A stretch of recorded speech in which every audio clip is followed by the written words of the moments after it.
Miss Marple and the Whisper Beneath the Wisteria, a Miss Marple story, Section 1.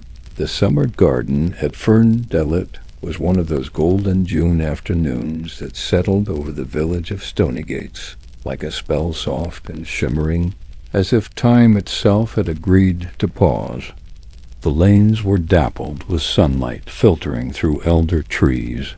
Bees drowsed over foxgloves, and the air was perfumed with cut grass, lavender, and the intoxicating sweetness of overblown roses. On such a day, no place in the village looked more inviting than Ferndale, the gracious ivy-clad home of Colonel Geoffrey Luscombe and his wife, Honoria. Built of mellow stone and surrounded by terraced gardens that unfurled like a tapestry across the hillside, the house stood proud and timeless, its wide veranda shaded by the extravagant tangle of a century-old wisteria vine, now in splendid bloom. Lavender and pale violet blossoms drooped in fragrant bunches, cascading over trellises and pergolas with wild abandon. The occasion was the annual Ferndale Garden Luncheon, a charming village tradition revived by Honoria after her marriage to the Colonel 4 years prior. It had once been the domain of his late wife, the beloved Mildred Luscombe, and there had been some murmurs in the early days about Honoria's attempts to step into her shadow. But over time, Honoria had won people over with her brisk energy, her evident affection for the Colonel, and her talent for coordinating flowers and small talk with equal aplomb. Guests arrived from every corner of Stonygate's ladies in floral, prints and wide-brimmed hats, retired majors and their wives, the village doctor and his sister, the vicar's widow, the baker's daughter, and even the newly installed curate. A string quartet played beneath the sycamore tree, porcelain teacups clinked, and the scent of fresh scones drifted from the kitchen like a siren's lower dot, and seated unobtrusively near a peony bed was Miss Jane Marple. She was dressed, as always, in soft, sensible colors, a pale blue dress and a cream cardigan neatly buttoned. Her straw hat, trimmed with modest violets, shaded her face from the sun, though not enough to hide the sharp clarity of her eyes. She sat slightly apart from the clusters of gossiping ladies, quietly sipping her elderflower cordial, and watching. She saw Mrs. Violet Grange whispering something furtively to young Lucy Dampier, who responded with a wan smile and eyes darting toward the orchard. She noted Dr. Lionel Finch wiping his brow a little too often, and the way he avoided his sister Harriet's gaze. She saw Archie Gibbons, the solicitor's son, looking distractedly toward the garden gate every 5 minutes, as though expecting someone who hadn't yet arrived, and she noted, too, the absence of Beatrice Nash. Miss Nash had returned to Stonygates only a fortnight prior, after nearly 12 years away. Her sudden reappearance had stirred a ripple of excitement. The niece of the late Reverend Nash, Beatrice had once been a promising pupil at the local school and had left the village, under circumstances that were still speculated upon. Some said it had involved an inheritance dispute. Others murmured of a broken engagement. Either way, her arrival back in Stonygates, now a woman in her late 30s, striking an appearance and possessing a cool poise, had set village tongues wagging, and she had certainly promised to attend today's luncheon. "My dear Jane," came a cheerful voice breaking her reverie. Honoria Luscombe approached, a tray of sandwiches balanced expertly in one hand. "You look as serene as a statue, and twice as wise. What do you think? Shall we survive another garden party without scandal?" Miss Marple smiled. That rather depends on what one calls scandal, Honoria. I find that the most interesting events are often those no one speaks of aloud. Honoria gave a polite laugh, clearly not sure whether or not it was a jest. We do try to keep it cheerful, she said, though between you and me, the tea. Ern's misbehaving, and the gardener's wife dropped a whole tray of seed cake. The colonel nearly had a fit. I'm sure the colonel will survive, Miss Marple said gently. He has the constitution of a boiled ham. Honoria blinked, then laughed. Oh, Jane, I do adore you.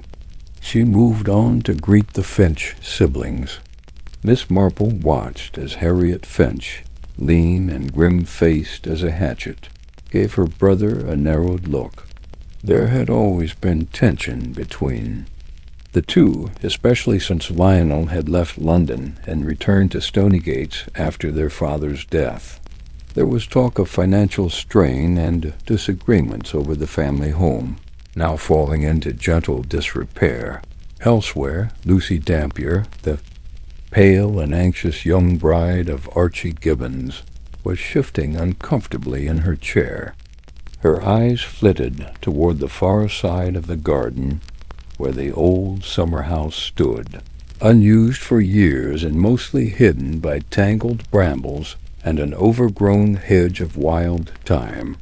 Lucy's face, Miss Marple noticed, wore the expression of someone listening for a sound they hoped not to hear. At 3:30, chairs were rearranged for the musical entertainment. A young woman from Tunbridge Wells, Clarice Penn, barely 20 and bursting with nerves, was introduced by Honoria and took her place with a silver flute in hand. She began with Green Sleeves, the notes soft and sweet beneath the wisteria canopy. The breeze stirred the blossoms gently, and the guests settled into the lazy peace of full bellies and music. Colonel Luscombe snored lightly from his deck. Then came the scream, sharp, high-pitched, and unmistakably human. It rang out from the eastern edge of the garden near the sun-dappled path behind the pergola, where the old hedge and summer-house stood. There was a shocked silence. The music faltered. Miss Marple stood. Guests began rising, murmuring in alarm. Some stepped back. Others craned their necks. Out of the greenery came Mrs. Crayford, the gardener's wife, her face white as her apron and hands flailing. Miss Nash, she gasped. Oh, Lord help us, it's Miss Nash. She's dead under the wisteria. A swell of gasps followed. Some ladies clutched handkerchiefs to their lips. Dr. Finch moved forward, shouldering past Honoria and nearly stumbling over a flower bed. Miss Marple moved, too, but not with panic, with calm, practiced speed. The path led behind the summer house, where a narrow bed of primroses edged the stone walkway. Just beyond that was the wisteria hedge, thicker here, more wild, its trellises rusting into the undergrowth. Tangled in the curtain of purple and green lay Beatrice Nash. Her body was slumped beneath the lowest arc of vine.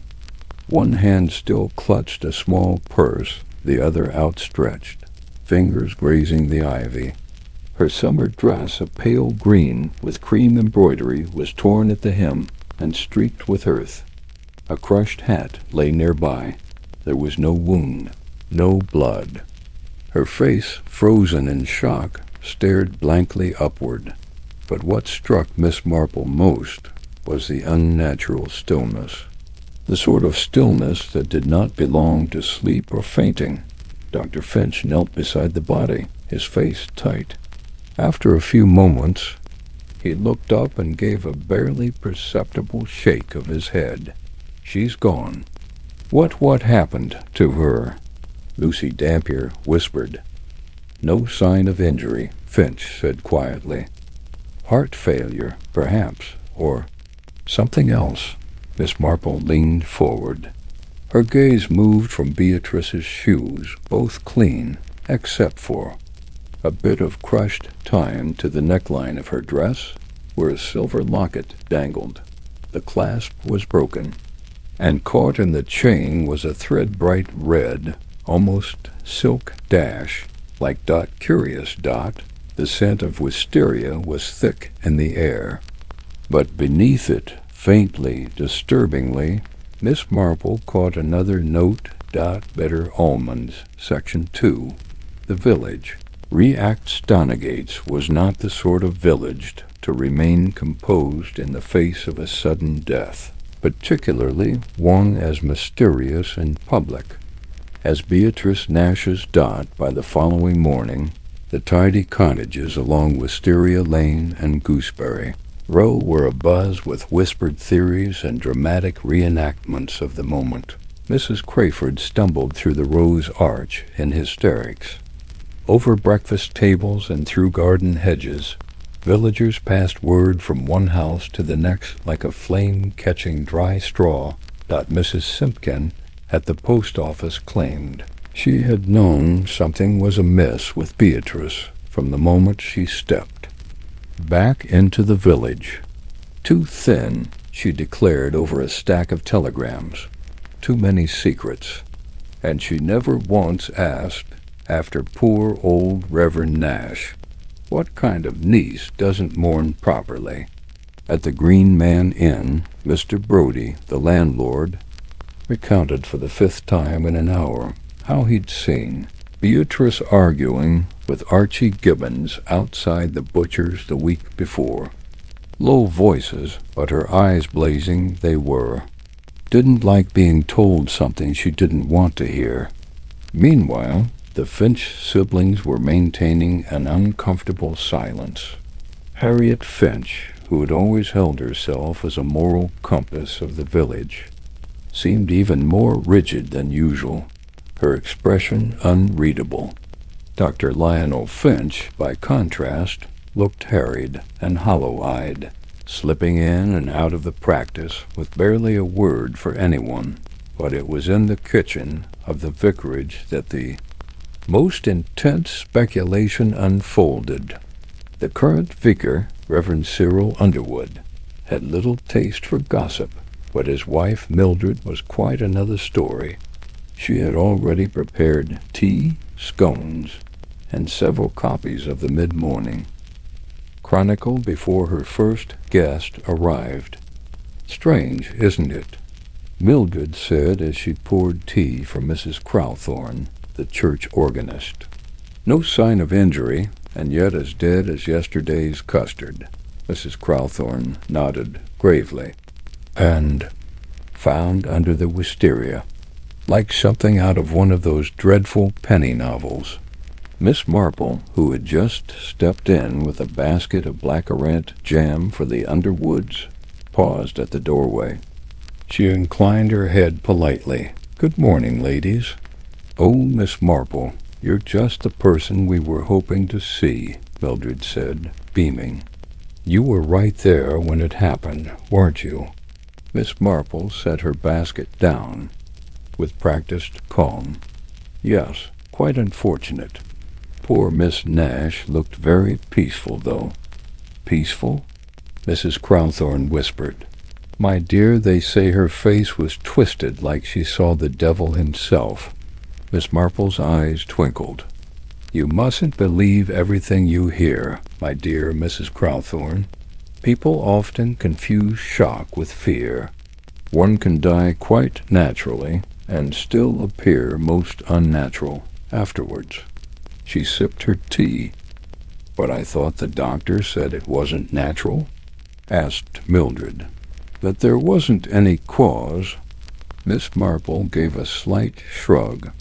"Dr. Finch said there was no visible cause. That's quite a different matter." Mildred leaned forward conspiratorially. "But there was a smell, wasn't there?" Ethel Crayford told Mrs. Larch that there was. "A smell like almonds in the air, and we all know what that means." "Cyanide," Mrs. Crowthorne whispered. or marzipan," Miss Marple said mildly. "Though I dare say few people are poisoned with cake these days." The others chuckled nervously, but beneath her easy manner, Miss Marple was turning over what she had seen and smelled the day before. The faint scent, more delicate than bitter, had hovered only near Beatrice's mouth.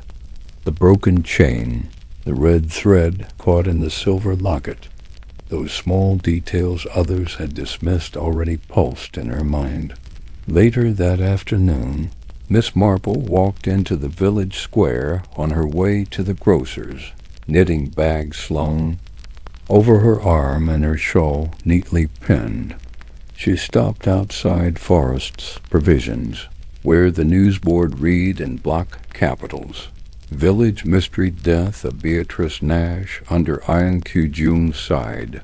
A small gathering had formed around the biscuit tins and preserves. Lucy Dampier stood at the counter, her hands trembling slightly as she accepted change from Mrs. Forrest.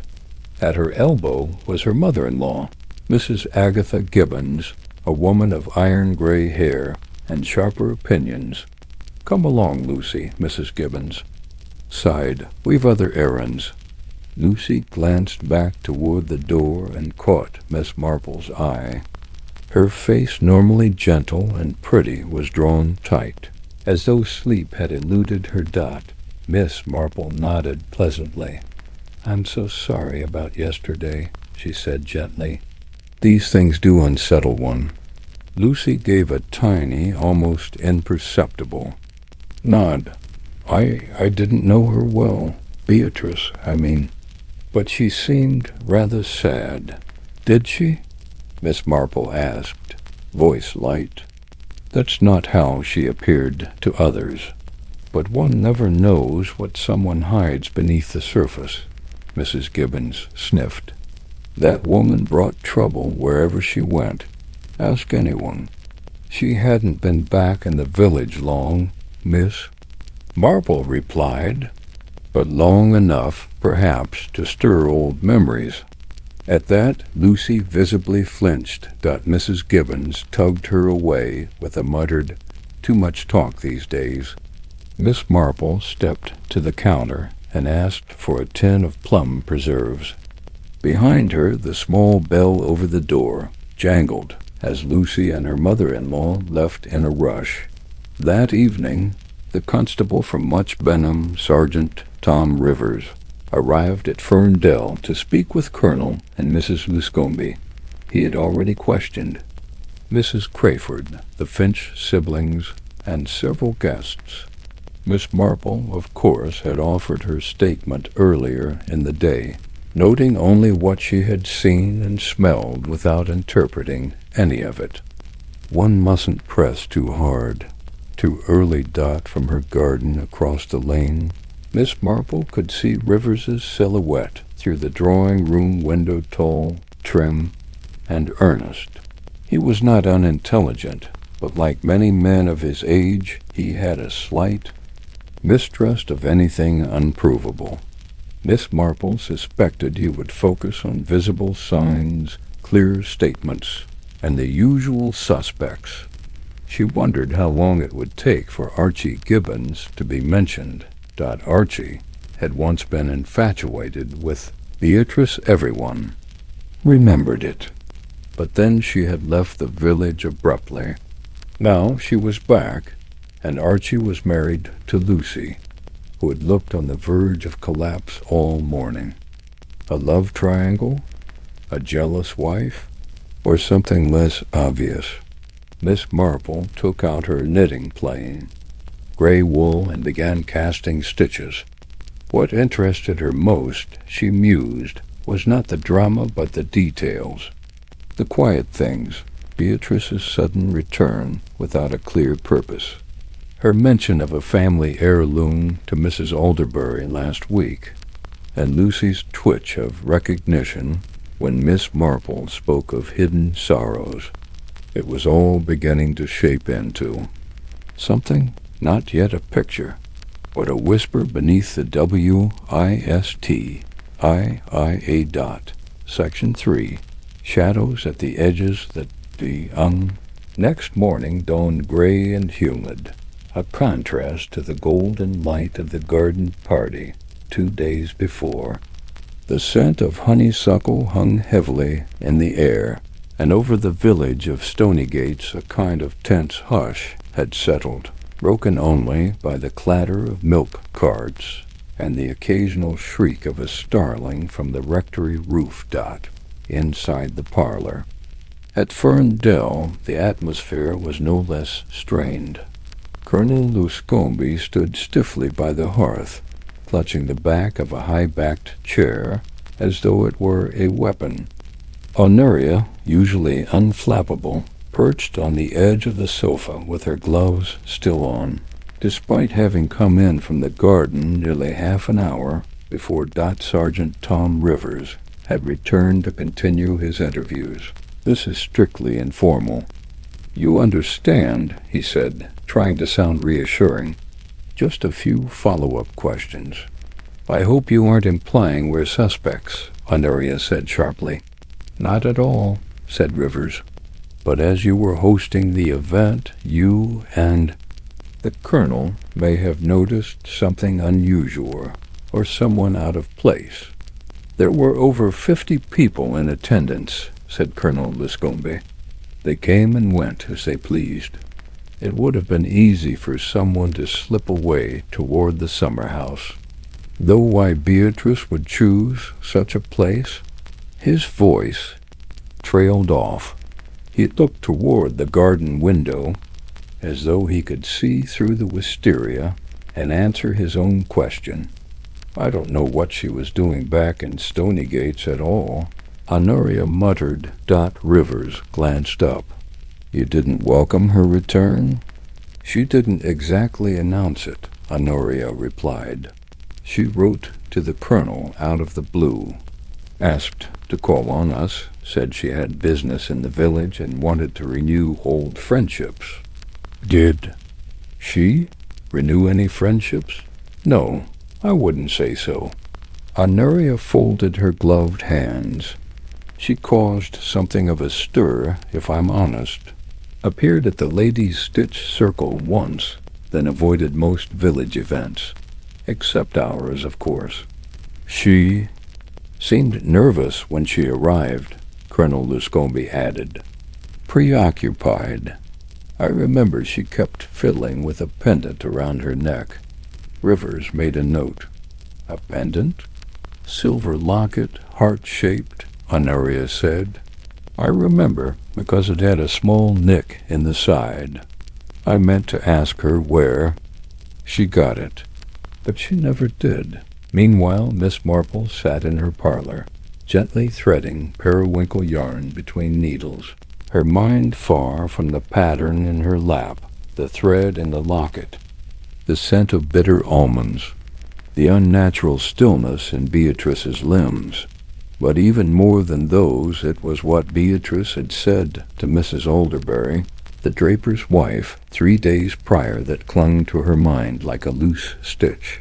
She said, "Something about unfinished business," Mrs. Alderbury had recalled while weighing out ribbons behind the counter, "and not the sort you can write off, if you take my meaning." I think she meant an inheritance, though she didn't quite say. Something was owed to her. Miss Marple had simply nodded and made her purchase. But it had planted a seed, and that seed had begun to sprout when she passed Lucy Dampier in the churchyard that afternoon, laying a flower at her father's grave. Lucy looked pale still, her dark hair pulled back too tightly and her gloved hands twitching as she adjusted the small pot of forget-me-nots. Miss Marple stopped nearby, pretending to examine the rose bush. "I always think it's the quiet corners of churchyards that hold the most secrets," she said aloud. Lucy jumped slightly, then turned. "Oh, Miss Marple, I didn't see you." "They say time heals all wounds," Miss Marple said, smiling gently. but I find it often just buries them deeper, until something or someone turns up to stir the soil. Lucy looked down, expression unreadable. Beatrice came to see you, didn't she? Miss Marple said softly. There was a pause. Yes, Lucy admitted. 2 days before the party, she came uninvited, said she needed to talk. And what did she want to talk about? Lucy hesitated, then forced a smile. Just old times? She and Archie were friends when they were young, you know. She wanted to be civil, that's all. Miss Marple said nothing, but nodded as though satisfied. Lucy looked down again.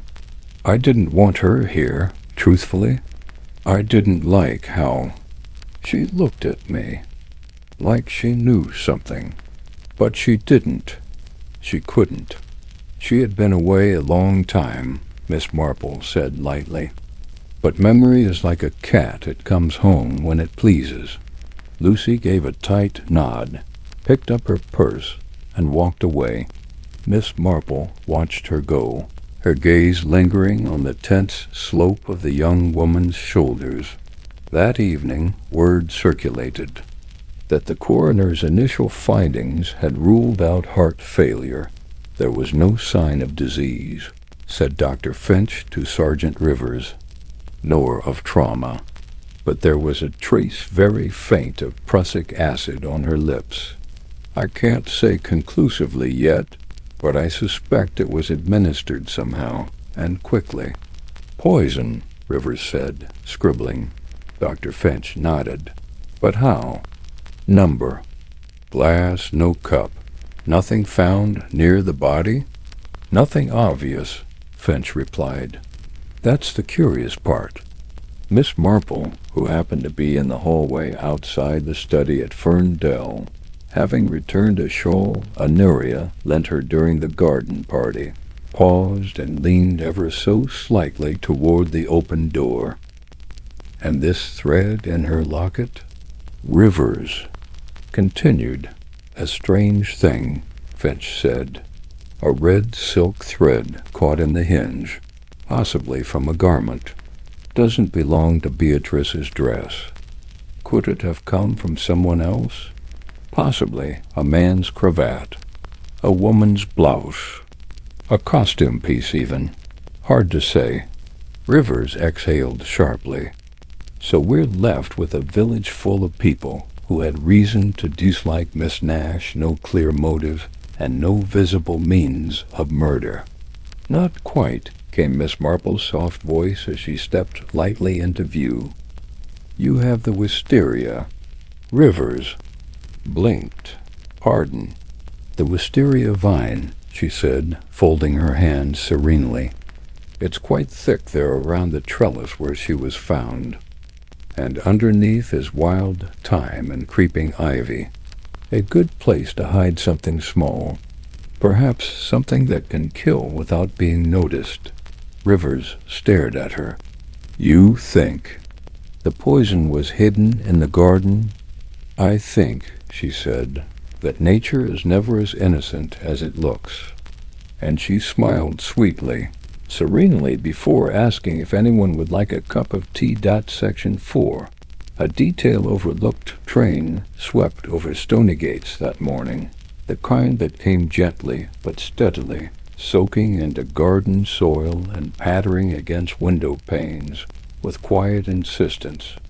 The wisteria, heavy with water, drooped mournfully over the trellis at Ferndale, its lavender blossoms now wilted and bowed, as though mourning Beatrice Nash in their own silent fashion. In the drawing-room at Hillside Cottage, Miss Marple sat, quietly with her embroidery hoop, the thread trailing through delicate linen as she stitched a sprig of foxglove purple, upright, slightly poisonous. The kettle hummed in the adjoining kitchen. She was not due at the church flower committee until noon, and the hours between had always been her thinking time. She was thinking now about that red thread. It was such a small thing, no longer than an inch. It could have snagged in the lockets, hinge any number of ways. And yet, why was the locket open in the first place? Beatrice had been wearing it when she died. Had she opened it just before her collapse? Or had someone else? Miss Marple had a habit, long practiced, of circling puzzles, gently, never pushing, directly, but observing how things changed shape, depending on the angle from which they were viewed. And now she was thinking of Archie Gibbons. Not because he had been in love with Beatrice years ago, though everyone knew he had, but because he had not been at the party. At least, not officially. Honoria had confirmed the guest list with practiced precision. Lucy had arrived without her husband, claiming he had been held up with a delivery at the shop. Archie ran the ironmonger's just outside the village square. His absence might not have seemed noteworthy, except to someone like Miss Marple, because Archie Gibbons was a man who disliked crowds, disliked public gatherings, and disliked the loose gombies in particular. And yet, for a man who avoided such affairs, he had been seen by young Peter Griggs, the baker's boy, loitering by the garden wall of Ferndale, an hour before Beatrice was found dead. Peter had mentioned it offhand to his mother, who had passed it to Mrs. Tibbets, who happened to mutter it over her rhubarb at the church jumble. And so, as things do in villages, the fact had found its way to Miss Marple's ears, tucked between remarks about begonias and the cost of milk. She threaded another loop and paused. She would visit Lucy, the Dampier cottage, modest and neat, stood just beyond the main street, half shaded by a row of elder trees. The garden was tidy, the roses well pruned, but there was something strained in the order of it, as though the neatness were a defense. Lucy opened the door in her apron, surprise flickering over her face. "Miss Marple." "My dear, I do hope I'm not intruding." "Of course not. Please come in." Miss Marple entered the sitting room, taking in the stiff-backed chairs, the faded rug, the framed photograph of a young soldier on the mantel. She knew the face Lucy's. Late brother killed at Dunkirk. "Tea?" Lucy offered. "Only if it's no trouble." As Lucy moved toward the kitchen, Miss Marple glanced at the small writing desk in the corner. A sheet of half-written correspondence lay atop it, and beside it a spool of thread. Bright red silk. She did not stare. She did not gasp. She simply folded her hands in her lap and waited. Lucy returned with tea and custard creams. "I know it must seem strange," Lucy said after a moment's silence. "All this attention, all these questions, but I didn't do anything." Miss Marple stirred her tea gently.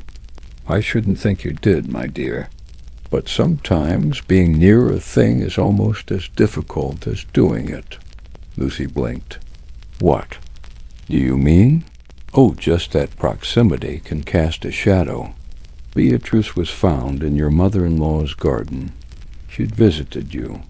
You're connected, whether you want to be or not." Lucy's hands trembled slightly as she poured. "She said something about my father," Lucy said suddenly. "Beatrice, I mean. She said he'd made her a promise, that he owed her something." Miss Marple looked up, eyes kind but alert. "Did she?" "I didn't understand it.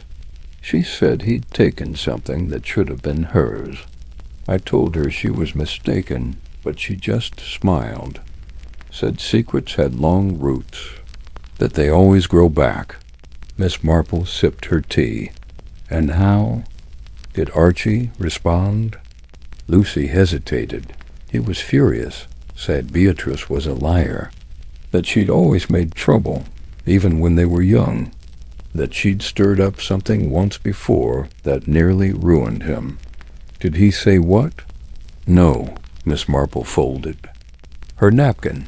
A pity. At the same time, in a dim corner of the Green Man Inn, Archie Gibbons sat alone with a pint, scowling into the foam. He hadn't meant to be at Ferndale that afternoon, but he'd seen Beatrice earlier that week, just after her conversation with Lucy, and it had shaken him. She had looked older, of course thinner, but her eyes hadn't changed. They had always been sharp enough to see what others missed, or chose to forget. He hadn't spoken to her that day, but he had watched as she drifted through the garden, spoke to the colonel, and wandered toward the wisteria trellis, and then gone. He hadn't seen her collapse, hadn't dared to go closer, but he had seen someone else, someone he would not name. Not. Yet Miss Marple, returning from the Dampiers, took the long way home past the old rectory wall, past the herb beds behind the vicarage, where she paused to examine the thyme and marjoram. She was not thinking of herbs, though she was thinking of the red silk, the thread in the locket, now matched at least tentatively to Lucy's desk. There were, of course, other explanations. A spool of red silk was not a crime, but it was suggestive, because red silk was not commonly used in village households. Too fine, too particular. She thought then of a dress she had seen Lucy wear at last year's harvest supper, a cherry red blouse with a narrow stitched hem. And then she remembered. Something else. Beatrice had been wearing a silver gray gown at the garden party, simple, elegant, but with no hint of red. So how had red silk become lodged in the locket at her throat? Miss Marple reached her gate, paused beneath the overhanging clematis, and turned the question in her mind again. How? Indeed. Section 5. Beneath the surface of things, the following day dawned with crisp sunlight filtering through morning mist, softening the sharp edges of rooftops and hedgerows. Birds chirped with cautious optimism, as if uncertain whether the village had earned peace again. But peace, as Miss Marple well knew, was often an illusion, a neatly pruned rose bush that masked the weeds growing beneath. The death of Beatrice. Nash still hung over Stonygates like smoke from a smoldering fire. Though no official arrest had been made, the tone of the village had changed. At the post office, conversations dropped to murmurs when certain names were mentioned. Children were hushed as they passed Ferndale, and every cup of tea, it seemed, came with a theory. Miss Marple, however, sipped her tea in silence. She had been to the church that morning to tend the altar flowers, yellow freesias and trailing ivy, and had lingered afterward in the nave, feigning interest in the hymnals while quietly observing Canon Hornby. The vicar had just stepped down from a meeting with the church council, his forehead damp despite the cool air. He'd had a nervous disposition, and today he seemed more flustered than usual, fumbling with his reading glasses and muttering about obligations. "Miss Marple," he said, visibly startled to see her. "I do hope I'm not interrupting, Canon." "Not at all, not at all. Just sorting through next week's readings. It's been a trying week, hasn't it?" She inclined her head gently. "I imagine it must be difficult. Miss Nash's death has left us all unsettled." He nodded gravely. Indeed, I never thought, and on church grounds, no less." The Luscombes are quite distraught." Miss Marple said nothing for a moment, then added, "She'd not been in Stony Gates long, but I gather her return stirred a few memories." Hornby looked away. "Old scandals have a habit of resurfacing," she continued, "especially when they involve those who left abruptly and return without warning." The canon gave a tight, forced laugh. "Ah, yes, the past. A sticky business. I always say the Lord forgives, but villagers don't." She gave a quiet smile. "Tell me, Canon, did Miss Nash ever confide in you?" "I believe she had a strong Anglican upbringing." Hornby hesitated. "She came once, the week before the party. Sat in the third pew from the front. Stayed after the service. I asked if she'd like to speak, but she declined. Looked troubled, though, sad, almost, and determined." Miss Marple raised a brow. "Determined?" "She told me something curious as she was leaving. Sighed. It's all still here, like it never left." Then she looked toward the Luscombe's pew. "I wondered what she meant." "I imagine she meant memories," said Miss Marple softly. "They often linger longer than people." Later that afternoon, Miss Marple stopped by Archie Gibbons' ironmongery, ostensibly to purchase a new garden trowel. The shop was dimly lit and dusty, smelling of oil, metal, and old wood. Archie was at the back, arranging bolts of wire, and looked up with a grunt when she entered. "Good afternoon, Mr. Gibbons." "Miss Marple." He rubbed his hands on his apron. "Looking for something sharp, are you?" "I was thinking of something a little more precise," she replied, amused. "A small trowel. I've found the foxgloves at the edge of my plot. Need replanting." He handed her a tool without speaking. "I hope your nerves have settled a bit," she said casually, examining the handle. "I hear you weren't feeling quite yourself on Sunday." He stiffened. "Who told you that?" "Oh, the garden walls talk in this village," she said with a wink. "Peter Griggs, I believe, saw you near Ferndale that afternoon."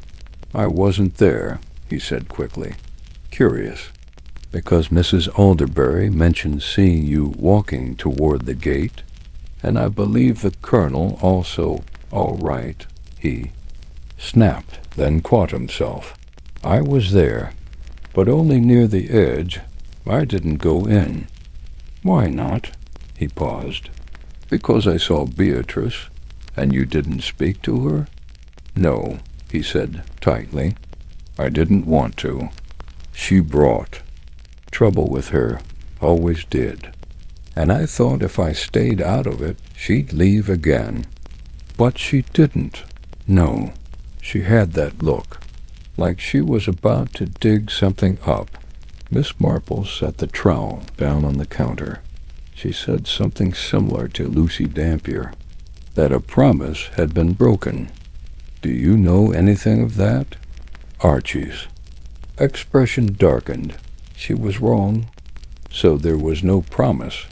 He said nothing. "Or perhaps the promise was made by someone else," she offered gently. "Your father, perhaps." Still silence. "I believe," she added, "that Miss Nash had something in her possession. A locket with a red thread caught in it. Did you know anything about that?" Archie looked genuinely startled. "No. Why?" Miss Marple studied him a moment longer. "No reason," she said quietly. "Memory is a curious thing. It resurfaces unexpectedly, you know. Much like red silk." By the next morning, gossip had grown bolder dot at the Green Man. Mrs. Tibbets insisted Beatrice had been blackmailing someone. Mr. Alderbury thought it more likely she'd discovered a family will, and the butcher's wife, who had taken to whispering at anyone who'd listen, told the grocer in confidence that she had seen Lucy in tears 2 nights before the party, outside the church. Whether or not this was true didn't seem to matter. The seed had been planted. And Miss Marple, ever the careful gardener, watched it begin to take root. She visited Sergeant Rivers that afternoon, under the pretense of returning a scarf someone had left at the fete. "I do hope the investigation is progressing," she said gently as he opened the door. Rivers looked exhausted. "Slowly. Everyone's hiding something, and no one seems to have had access to poison. Not quite no one," she said. "There is one person who works in a garden with foxglove, hemlock, and bitter almond regularly." He blinked. "You don't say?" "Lucy," she added softly. "She grows them all. I noticed it last week when she offered me cuttings. And while it might be completely innocent, there's also the matter of the red silk." "You think she's involved?" "I think, Miss Marple said carefully, that Lucy is frightened. And frightened people do strange things. But I don't yet know whether she's afraid of what she's done or what someone else might reveal." That evening the sky turned gray again, and the first drops of another rain began to fall. A low breeze swept through the village, curling through hedges, lifting the corners of laundries still pegged to lines. At Hillside Cottage, Miss Marple sipped a solitary cup of chamomile tea and reread an old diary entry from years ago, notes about the Gibbons family, the Luscombes, and the sudden departure of a young woman named Beatrice Nash from the village so long ago. "Secrets don't age well," she murmured. Outside, the wisteria swayed gently in the wind, its blossoms whispering stories that only the observant ever heard. Section 6. Secrets unearthed the next morning. The village of Stonygates awoke to a fresh breeze and a sky streaked with hesitant blue. But the sense of unease that had taken root beneath the village's well-tended hedgerows and whitewashed cottages did not lift with the weather. If anything, it seemed to deepen, growing more insistent, like the faint but constant tolling of a bell far in the distance. By 10 o'clock, the Luscombes had canceled their weekly croquet gathering, ostensibly due to the damp lawn, though everyone knew it was the lingering shadow of Beatrice Nash's death that had silenced the mallet. And ball. At the post office, Mrs. Crozier leaned over the counter with narrowed eyes and lowered voice. "You mark my words, Edith," she told her assistant.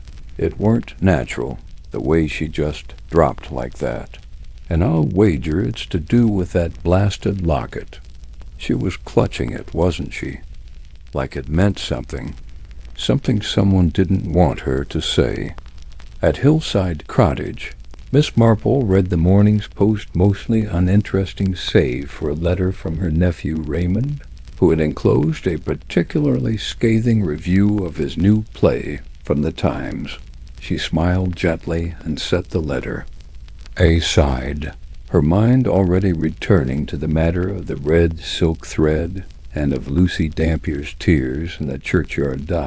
She remembered the way Lucy's voice had faltered when she spoke of her father, and how Archie Gibbons had reacted when she mentioned promises, an expression of guilt or fear. There were too many silences, too many things not being said. Miss Marple tucked a biscuit into her pocket and stood. It was time to pay a visit to Colonel Luscombe. She found him, as expected, on the side terrace at Fern Bell, dressed in his habitual tweed coat and seated stiffly in a wicker chair. A pot of strong Darjeeling sat untouched at his elbow, the cup beside it already cold. He rose as she approached. "Miss Marple."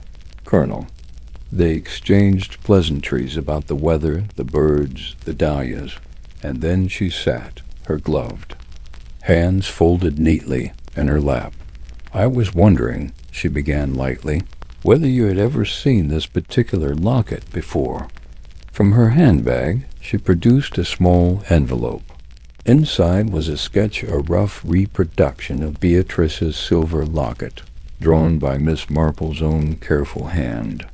The Colonel's reaction was subtle, but not subtle enough. He blinked once. Sharply. "I may have," he said, "though I can't be certain." Miss Marple gave a faint smile. "I only ask because Beatrice seemed very fond of it. She wore it even at the garden party. I understand it was found open. That's rather odd, isn't it? People fiddle with things," he said briskly. "And yet," she continued gently, "it's rare for something so personal to be tampered with by others. Unless, of course, they had reason." The Colonel looked away. "You know, Colonel," she said after a pause, "I've always found memory to be a treacherous thing, particularly when it comes to old affections and old wrongs. And Beatrice, I believe, remembered everything quite clearly." His expression tightened. "She hadn't set foot in this village for more than 20 years, he said curtly. "I hardly see what purpose her return served." Miss Marple inclined her head. "Perhaps she came back to put something right, or to stir up trouble," he muttered. "Some people find peace unbearable." She left soon after, but not before noting that, as she departed, Colonel Luscombe stood very still, his gaze fixed on the wisteria that trailed along the edge of the terrace roof, where the first few blossoms were beginning to curl and brown at the tips. That afternoon, Lucy Dampier made a decision. She walked past the post office, past the green, her stride brisk and her jaw set, and turned into the rectory garden, where Miss Marple sat under a parasol reading a volume of Trollope. "Miss Marple," she said breathlessly, "may I speak with you?" The old lady looked up with calm interest. "Of course, my dear. Do sit." Lucy took the seat opposite and clutched her handbag like a lifeline. "I need to tell someone." I think it's time." Miss Marple said nothing. She waited.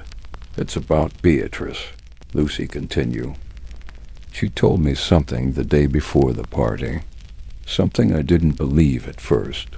But now I'm not sure.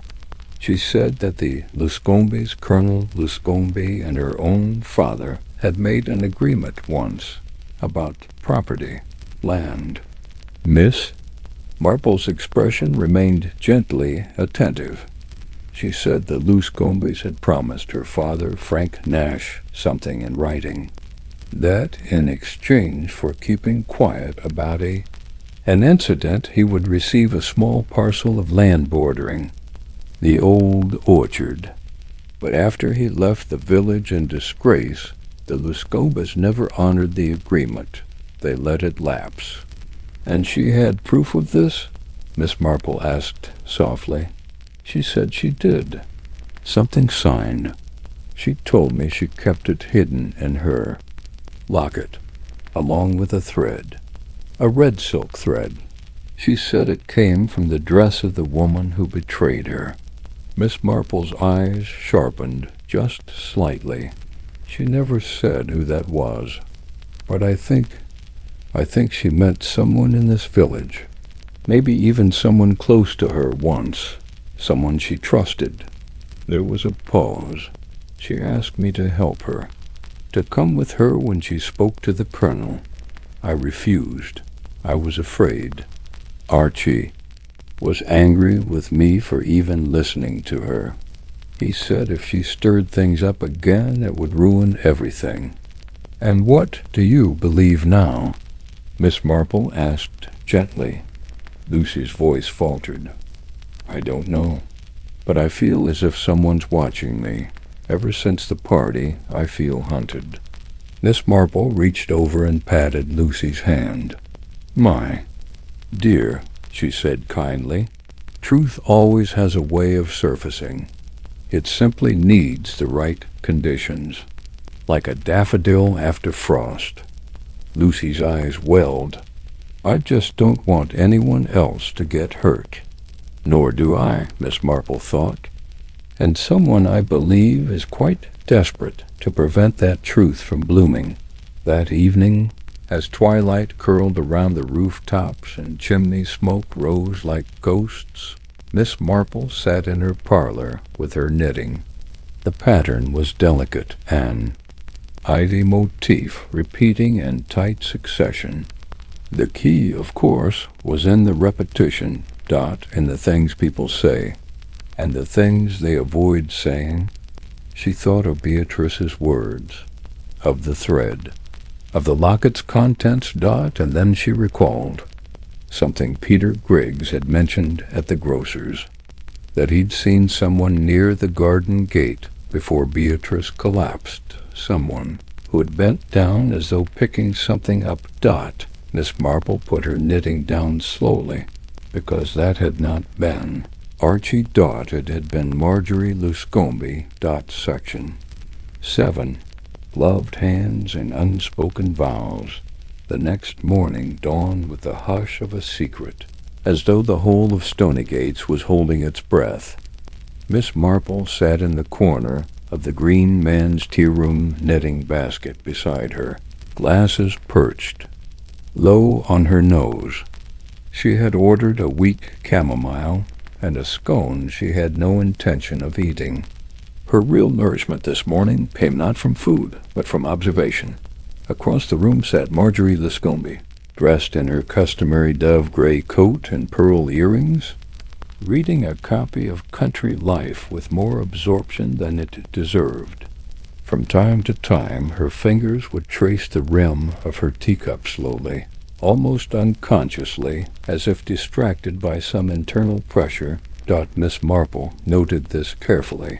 She also noted that Marjorie wore gloves, though the room was warm. Not gardening gloves, too fine for that. Kid leather. Fashionable. Ill-suited for August. One didn't wear gloves indoors, unless trying to hide something. A scratch, perhaps? A splinter? Or a small stain of foxglove pollen? A week ago, such a detail might have gone unnoticed. But now, Miss Marple thought the smallest gestures loomed large. She sipped her tea quietly and waited. A moment later, the bell above the tea-room door rang, and Archie Gibbons stepped in. His face was flushed, and his shirt collar bore the sweat of someone not quite in control of his temper. He saw Marjorie, hesitated, then took a table as far from her as possible. Still, Miss Marple noticed his eyes flicked back to her once, twice, then settle again on his coffee. She counted to 3. Marjorie turned the page, too quickly, and her hand trembled just slightly. It was a small tremor, but it told her everything. These two were not just acquaintances, nor even friends bound by proximity. They were conspirators in something they no longer agreed upon. That afternoon, Sergeant Rivers stopped by Hillside Cottage under the guise of discussing lost property. He sat in Miss Marple's drawing room and accepted a shortbread biscuit with awkward gratitude. "We're no further, I'm afraid," he said after a pause. "Nothing new. No one's confessed, and we've no concrete proof of foul play." Miss Marple offered him a refill of tea. "But there's the matter of the locket." He looked uneasy.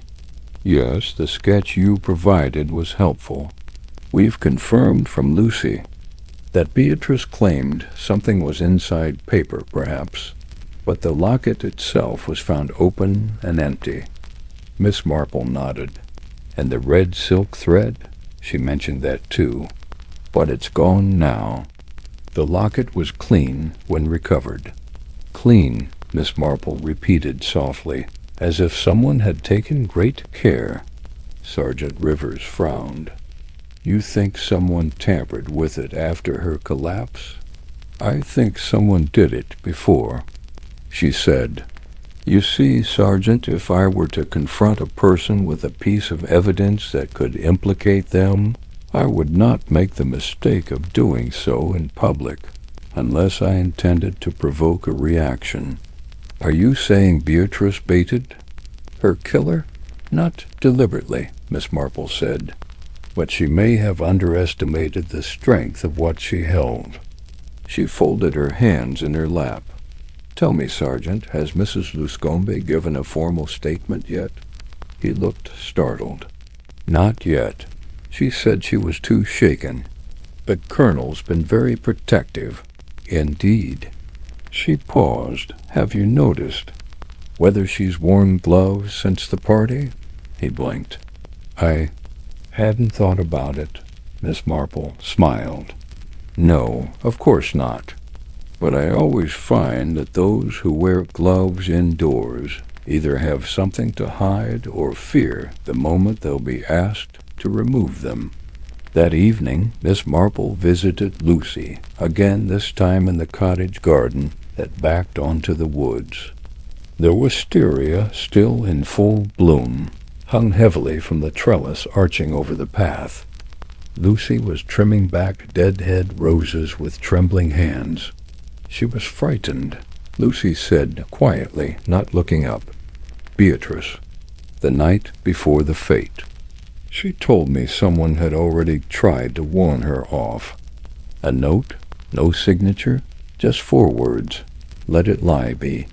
Miss Marple blinked. Did she keep it? She said she burned it. But I saw her reading it again that morning.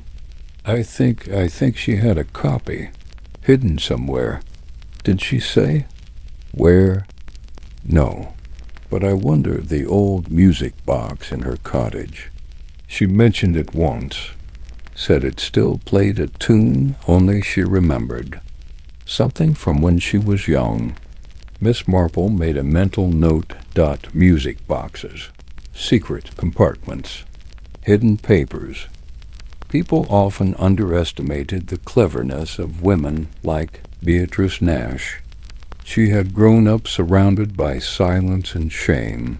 It was entirely reasonable that she had learned to speak in riddles and hide truths behind melodies. As they walked toward the garden gate, Lucy suddenly asked, Do you think I should tell the sergeant about the red gloves? Miss Marple stopped. Red gloves? Lucy nodded. I wasn't sure it meant anything. But the day before the fete, I saw someone leaving Beatrice's cottage quickly down the back path. I couldn't see the face, but the person wore red. Gloves, soft, expensive, unusual for gardening. Miss Marple's heart quickened. And the build? Small, slender. It could have been a woman. She hesitated. It could have been Mrs. Luscombe. That night, Miss Marple did not sleep. Instead, she sat by the fireplace, the flames reduced to embers, and reviewed her pattern of thoughts just as she might review a row of neat stitches on her knitting needles. Beatrice had returned to expose a long-forgotten betrayal. She had done so subtly through her locket, through whispers, through a document hidden in plain sight.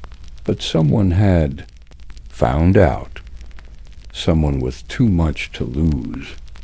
And someone with gloves they had reason not to remove. The following day, Miss Marple made her way to Fern Dell, just past tea hour. She carried a small tin of seed cakes and a borrowed hymnal. Marjorie Luscombe greeted her on the terrace with visible surprise. Miss Marple, how unexpected. I do hope I'm not intruding, Miss Marple said sweetly. I was just passing by and thought you might enjoy some of my seed cake. Marjorie, cornered by politeness, gestured for her to sit. They spoke of mundane things, hymns, parish business, the rain that had come too soon for the petunias. And then Miss Marple said gently, "I do hope your gloves are keeping your hands warm." "It's been such a muggy week," Marjorie blinked. "Yes, well, Funny that," Miss Marple said, her voice still soft. "I always find my hands get quite itchy when I've been near foxglove. Even worse if it's been powdered and prepared." Marjorie froze. There it was, a flicker of fear, buried deep behind practiced poise. "I'm not sure what you mean," she said after a pause. "Only that Beatrice had always been fond of red, and I believe she recognized a pair of red gloves just before she collapsed." There was silence between them now, only the sound of the wind teasing the wisteria overhead. And then Miss Marple leaned forward and said, very gently, "You see, Mrs. Loscombe, the problem with poison is that it lingers not just in the blood, but in the conscience." Marjorie stood abruptly. "I think you'd best go." "As you wish."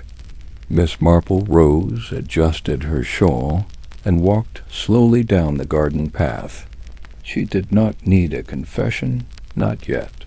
She only needed the tremor she had seen in Marjorie's hand, because in that moment she knew the gloves had been worn to cover more than a crime. They covered guilt, and fear, and perhaps at last the truth was beginning to bloom. Section 8. T. Threads and tremors. The village of Stonygates wore an unsettled hush as the week edged toward Sunday. The church bell had not rung in 2 days due to repairs, and somehow its silence only deepened the sense that the village had gone askew like a clock with its hands paused mid-chime. Miss Marple, meanwhile, moved through her days with deliberate care. She watered her geraniums. She posted letters. She returned a borrowed lace pattern to Mrs. Hall. And all the while she watched. Observed. And waited. For this was the moment she most understood, the pause before the unraveling. On Saturday morning she invited Lucy Dampier and Peter Griggs for tea. Peter arrived first, looking nervous, still unsure whether the village's older generation had taken his side or Archie's. He had the restless manner of a boy who wanted to speak, but hadn't yet found the right audience. Lucy came. Next, paler than usual but steadier. She carried a single rose tucked into her book, a gesture of habit, perhaps, or of quiet defiance. Miss Marple poured the tea, set out a modest plate of cucumber sandwiches and rock cakes, and opened conversation, not with gossip or suspicions, but with a memory. "You know," she began, "I once knew a woman who embroidered secret messages into her quilting. Not anything illicit, you understand, simply thoughts too painful to say aloud. Her husband had died in the war, and she stitched entire conversations she wished she'd had with him in a hair patchwork. Invisible from afar, but quite legible. If you looked closely." Lucy blinked. "You mean like code?" "In a way," Miss Marple replied. "Some things are only meant to be discovered by those who know where to look." Peter said nothing, but he leaned forward slightly, his cup forgotten in his hands. Miss Marple continued, "I believe Beatrice Nash was like that. I believe she left behind a message, hidden, perhaps, in something familiar." She watched their faces carefully. Lucy's brows drew together. "Do you mean the music box?" "Possibly," said Miss Marple. "Or perhaps something simpler still. I should like to have a look at her cottage this evening, quietly. I think someone may already have searched it, but perhaps not thoroughly enough." Peter shifted. "Do you think it's safe?" Miss Marple's eyes twinkled. "Oh, my dear. Boy, if anyone truly intended harm, I would have been poisoned at least 3 times by now." That evening, just after dusk, Lucy and Miss Marple approached Beatrice's rented cottage with the reverent quiet of mourners. The small white house stood solemnly in the dying light, its ivy-covered porch still shaded by the long shadows of the wisteria-laced pergola dot inside. Everything had been tidied. The police, though respectful, had cleared drawers and taken the contents of the locket for analysis. Yet Miss Marple moved as if she were entering a sacred site.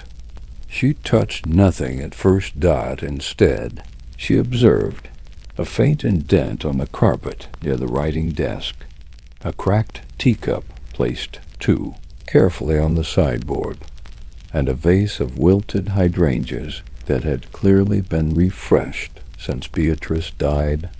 Miss Marple bent closer. There, near the rim of the vase, was a single red thread dot, so fine it was almost imperceptible. Lucy gasped. "The same color as the one in the locket." Miss Marple nodded, gently plucking it up with tweezers. "I think someone returned here," she murmured, "after the death, to search for more, but they were hurried, clumsy." She turned her gaze to the music box, sitting atop a small writing bureau dot. It was carved with a floral motif, roses and thorns, worn smooth by age. Miss Marple lifted the lid and heard the first few notes of a wistful tune. "Annie Laurie," she whispered. "How sentimental." Inside there was no obvious false bottom, but something about the back panel seemed off. It was slightly uneven, the scrollwork looser at the edges. With care, she pressed along the edge. A soft click dot and a compartment slid open. Inside was a slip of yellowed paper, folded into a square dot. Miss Marple opened it with care, revealing a signed agreement dated 1928 between Frank Nash and Godfrey Luscombe. The document promised transfer of land in exchange for indefinite silence regarding the incident on the orchard path. Lucy's eyes widened. So it's true. The Luscombes had reason to fear Beatrice's return, Miss Marple said, especially if this reached a solicitor. She replaced the paper in her handbag and looked out the window. "The thing is," she said softly, "this document alone would not have killed Beatrice. She had returned to make peace. I believe she gave her murderer a chance to confess, but they refused. So she chose to act." Lucy whispered, and they silenced her. The following morning, Miss Marple made her way, ever so politely, to the Luscombe estate. Colonel Luscombe was absent, off in the woods for his morning walk, but Marjorie was in the drawing-room, rearranging the flowers on the mantel. She wore gloves again. Today they were cream, not red, but no less damning. "I won't keep you long," Miss Marple said with a smile. "I only thought you might enjoy returning this." She handed Marjorie a parcel. Inside was the hymnal Marjorie had lent to Mrs. Everleigh the previous spring. Marjorie blinked. "How thoughtful." "And," Miss Marple added, "you might be interested in the note I found tucked between the pages. A shopping list, it seems, but not yours. Beatrice's handwriting, I believe, alongside the name of a solicitor in Paddington." Marjorie froze. Miss Marple went on gently. "You see, Mrs. Luscombe, people do leave breadcrumbs, even when they believe they've swept the path clean." Marjorie said nothing. So Miss Marple reached into her handbag and pulled out the red thread. Of course, there was this too. Found, not at the fete, but in Beatrice's home. A trace left behind after a clumsy search. I dare say the person wore gloves to avoid detection, but even gloves leave behind things. Marjorie's voice, when it came, was barely a whisper. She was going to ruin us. She was going to tell the truth, Miss Marple said calmly. After decades of lies. I tried to talk to her, reason with her, Marjorie breathed. She refused. She had that look in her eye, like she'd already made up her mind. Miss Marple's eyes did not waver. You poisoned her? Marjorie shook her head. I didn't mean to. I thought just a little. Enough to make her sick. Frighten her. She always had a weak heart. But I didn't think. Miss Marple rose. I believe, Mrs. Luscombe, you have said quite enough. Section 9. The weight of silence, the air in Stonygates turned heavy in the days that followed, thick with something unsaid. It was not the weather, it remained pleasantly mild, with late summer sunshine dappling the footpaths, but the atmosphere carried a charge, the sort one might feel after thunder, when the storm has passed, but the trees have yet to unbend. No formal announcement had been made. Mrs. Marjorie Luscombe continued to go about her days untidy, heels and pressed linens, but something in her composure had cracked. Her walk lacked its customary sharpness. Her smile, though outwardly warm, had taken on a strange stillness, and though no word had escaped her lips beyond pleasantries, the village, as it always did, knew. It was Lucy who first brought the change to Miss Marple's attention during their usual walk through the churchyard. She came to the Wednesday service, Lucy said, her voice low. Sat in the third pew, alone. Miss Marple nodded.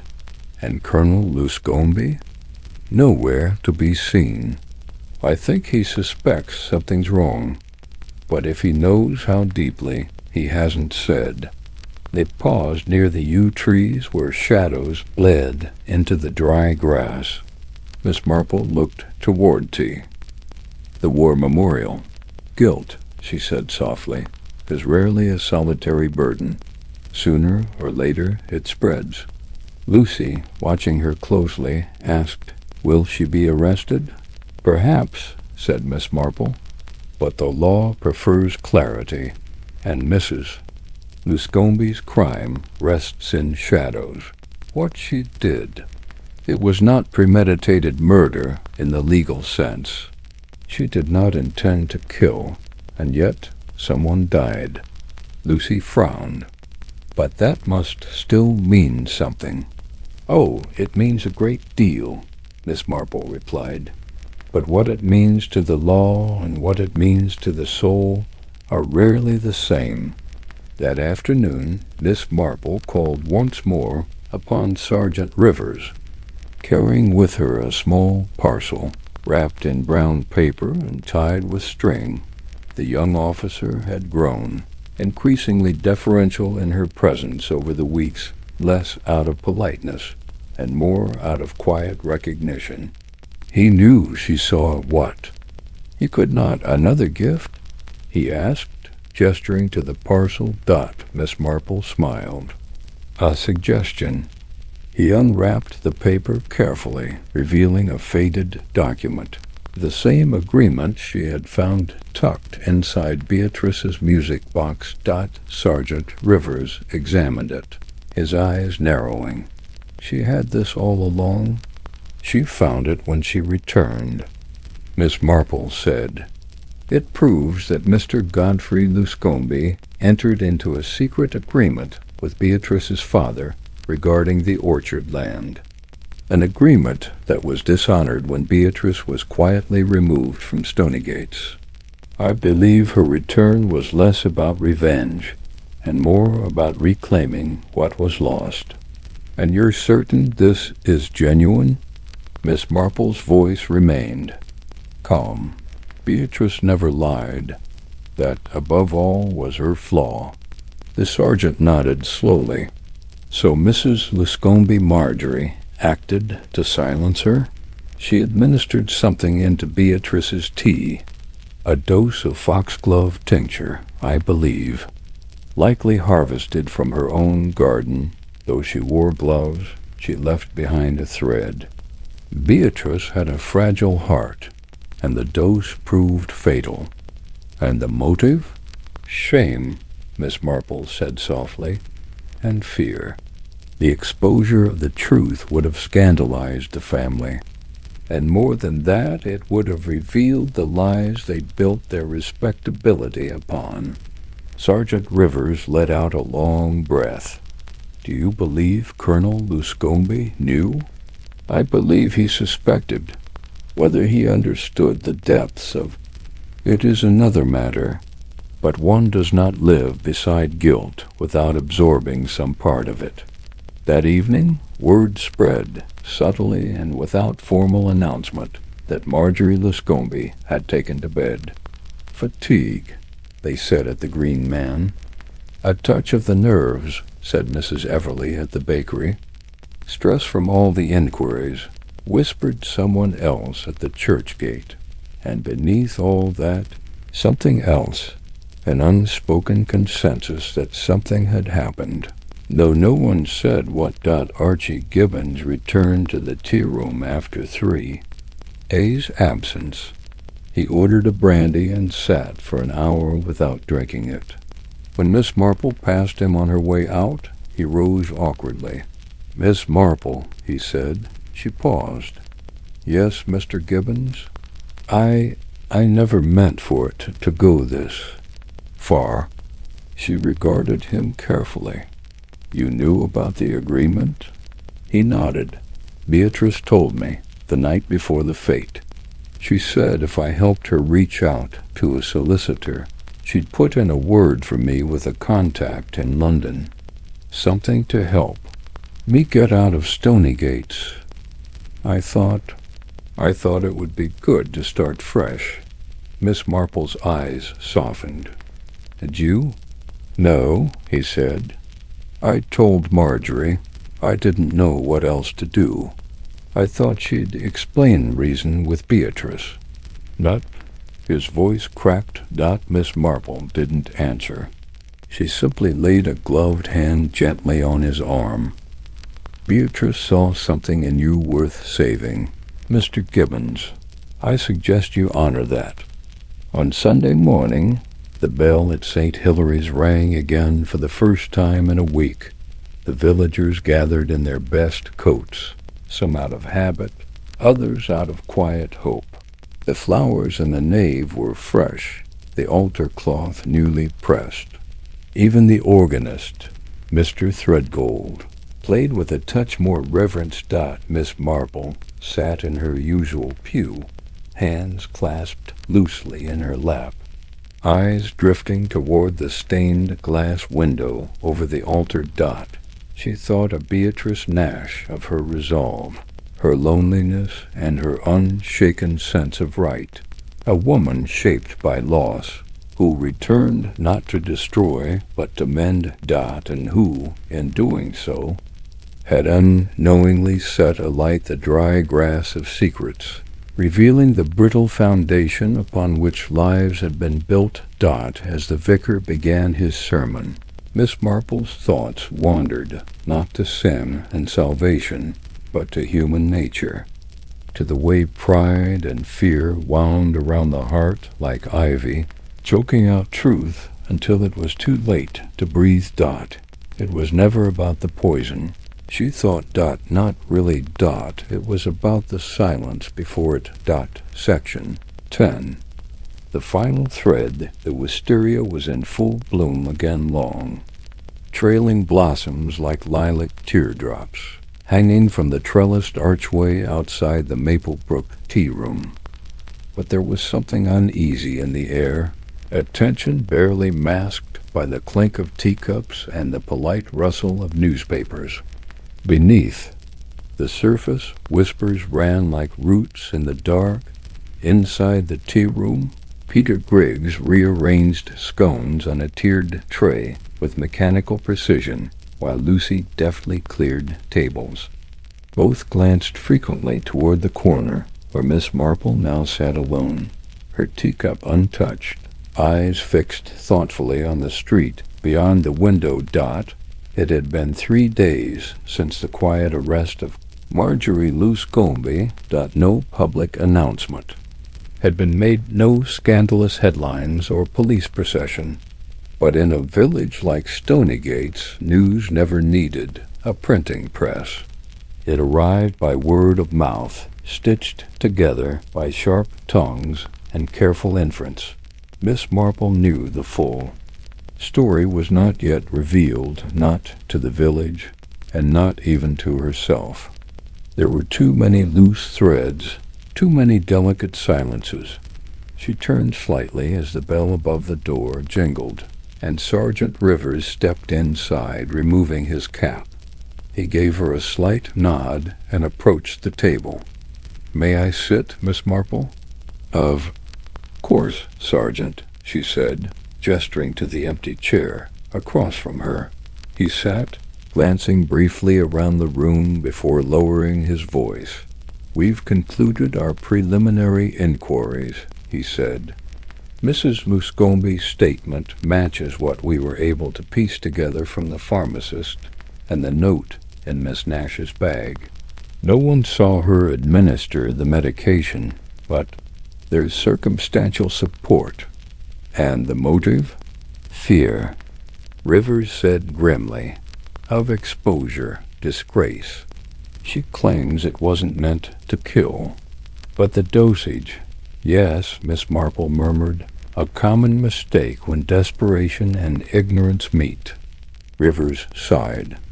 "Still, something doesn't feel quite finished." She looked at him. "You feel it, too?" "I do," he admitted. "It's like there's still something not being said, something beneath it all. The kind of silence that keeps echoing." Miss Marple gave him a small, approving smile.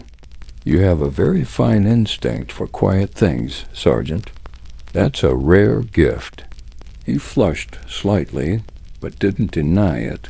Miss Marple reached for her handbag and retrieved a folded note, setting it gently on the table between them. Rivers looked at it. "What's this? A list?" she said simply. "Names. People who were present at the fete. People with reasons to silence Miss Nash, and not just overland. There are always layers, Sergeant. Always." He opened the paper. 3 names were written there: Lucy Hargrave, Reverend Finch, and, surprisingly, Peter Griggs. "Peter?" he asked, startled. "Surely not." Miss Marple held up a hand. "I don't believe Peter is guilty, but he may know more than he said." Rivers considered her words, then nodded. "I'll speak with him quietly." "Do," Miss Marple said. "Sometimes a gentle word can loosen an entire truth." That evening, Miss Marple returned home just as the village bell struck 6. The light had grown dimmer, the sky bruised with approaching twilight. She settled into her parlor, lighting the lamp and reaching for her knitting, but her hands were still. Instead, she sat in the quiet, her mind tracing the path of the mystery like a seamstress threading a delicate hem. She remembered the first time she saw Beatrice Nash, standing at the edge of the fete crowd, her expression unreadable, her gaze too still. She remembered how the village had responded to her return, not with welcome, but with wary curiosity, half fear, half speculation. And she remembered the note she had found in Beatrice's room. Note no one else had seen. It was addressed to Peter Griggs. Meet me at the orchard after the fete. There is something you deserve to know." But Peter had never mentioned it. She had not confronted him then. She had wanted to watch, to see what silence would reveal. Now, she thought, the time had come. The next morning dawned gray and cool. The clouds hung low, casting long shadows even in daylight. Miss Marple arrived at the tea-room just after opening. Peter was there, setting out napkins and cutlery with his usual care. "Miss Marple," he said, surprised. "You're early. I thought I'd try the plum tart before the lunch rush," she said lightly. "May I?" "Of course," he said, disappearing briefly behind the counter. She watched him carefully. There was something taut about his movements today, just a fraction too quick, too precise. When he returned with the tart and tea, she gestured for him to sit. He hesitated. "Please," she said gently. "Just for a moment." Peter sat, smoothing his apron unconsciously. "I found a note," she said without preamble, "in Beatrice's handwriting. She asked to meet you after the fete." Peter's eyes widened. He looked away, hands clenching. I didn't go," he whispered. "I couldn't." "Why?" He swallowed. "Because I knew what she'd tell me." Miss Marple waited. She'd been trying to reach me. She said she had something important about my mother. "Your mother?" "She worked for the Luscombes," he said, voice hollow. "Years ago. Quiet woman, shy. She got into some trouble, fell pregnant, was dismissed without warning." Miss Marple felt her heart sink. "She always said the man was someone important," Peter continued. "She never named him, but Beatrice, she hinted. Said she had proof, letters, from the time." Miss Marple's breath caught.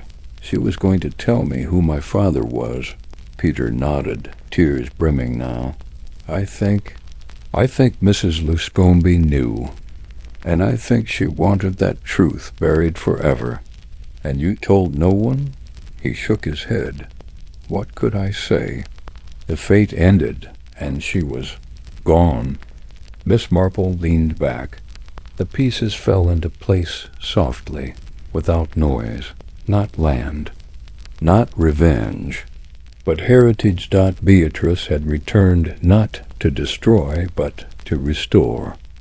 And Marjorie, seeing her family's secret teetering on exposure, had acted out of fear not only of scandal, but of truth made flesh in a young man behind a tea counter.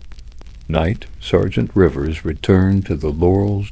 Miss Marple handed him the full account, Peter's story, Beatrice's note, and a letter she herself had retrieved from Beatrice's journal, a letter addressed to Peter's mother, written by Colonel Luscombe long ago.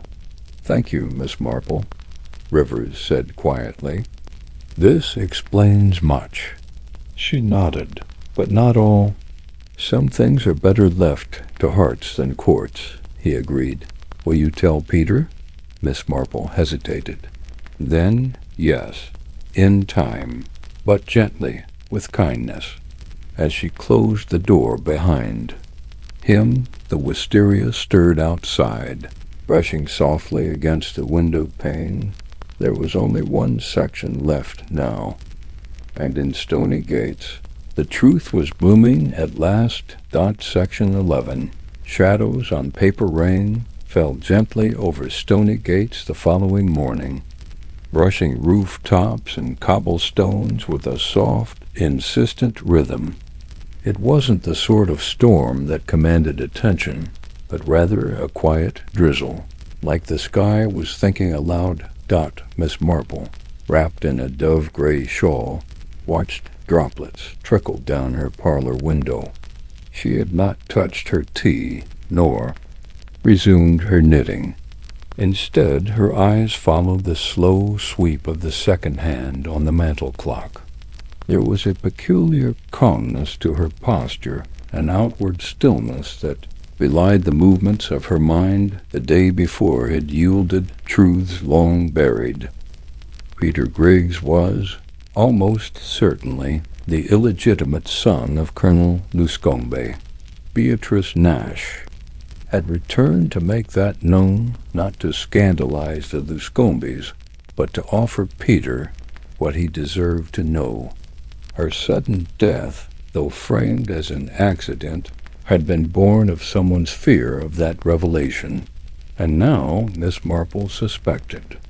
All that remained was a final arrangement of the pieces, fitting the smallest of clues into the most delicate of patterns. Her thoughts were interrupted by a knock at the front door. She opened it to find Lucy Hargrave, shoulders hunched beneath a dripping coat, her eyes wary and uncertain. "Miss Marple," Lucy began, voice low. "Might I come in?" "Of course, my dear," Miss Marple said gently, stepping aside. "You're soaked." "I walked from the tea-room," Lucy said, shaking the rain from her umbrella. "Didn't want Peter to see me go. He's been quiet since yesterday. Different."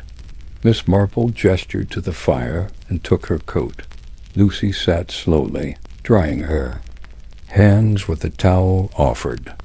"I had a feeling you might have known," she said after a moment. "About him, Peter. I had my suspicions," Miss Marple replied. "But until yesterday, no confirmation. Did you know?" Lucy hesitated. "Beatrice told me, only a week before she died. She asked me not to say anything, not until she'd spoken to him herself." "Were you present at the orchard the evening she died?" Lucy looked down at her hands. "No," she said quietly. "But I saw Marjorie leave the tea-tent in a hurry. She was flustered, angry. Beatrice followed not long after. I thought it was about the land again. Why didn't you come forward sooner?" "Because," Lucy's voice cracked, "I thought I might be blamed. I was the one who poured Beatrice her last cup of tea. I handled the sugar, the milk. It could have been me if someone had slipped something in." Miss Marple regarded her with gentle eyes. "But you didn't." "No," Lucy said firmly. "I swear it." Miss Marple nodded. "I believe you." They sat for a moment in silence. The clock ticked. Somewhere in the distance a dog barked and was swiftly silenced. "Peter thinks it's over," Lucy said after a while. "That Mrs. Luscombe will be charged and all the rest put to bed." Miss Marple's eyes didn't move from the fire. "He's not wrong, but nor is he entirely right. There's something left, something someone hopes will remain hidden." Lucy blinked. "What do you mean?" But Miss Marple did not answer directly.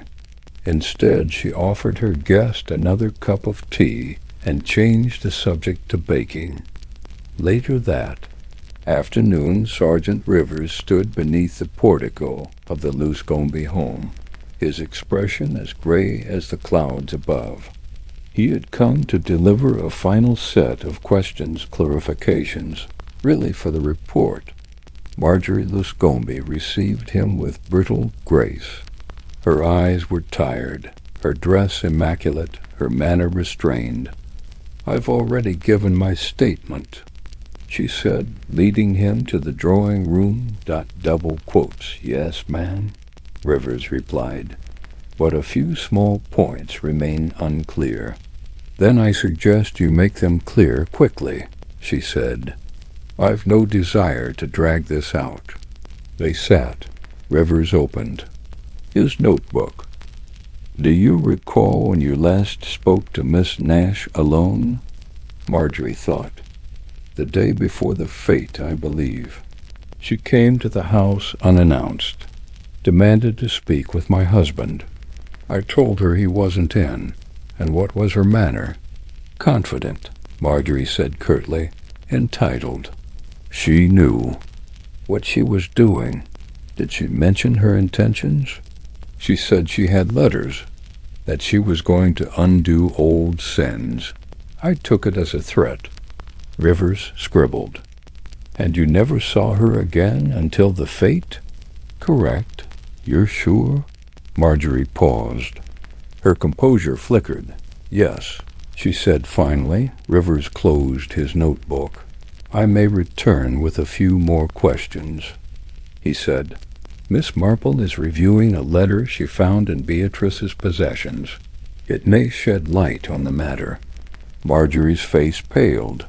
She's still interfering? Her voice was sharp now. She's quite helpful, ma'am.